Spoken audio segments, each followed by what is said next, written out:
I've seen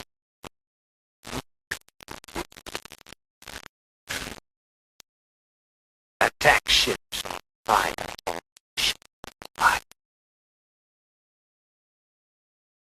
I watched TV glittering out terror.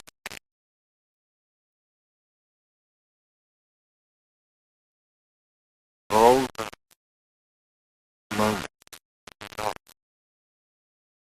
time, like tears.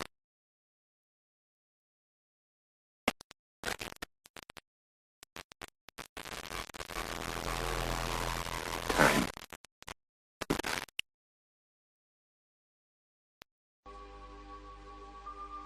I don't know why he saved my life.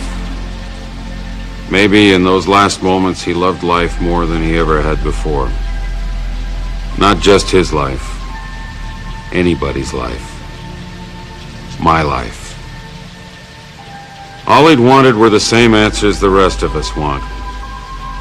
Where do I come from? Where am I going? How long have I got? All I could do was sit there and watch him die. In history books, he's the kind of cop used to call black men niggers.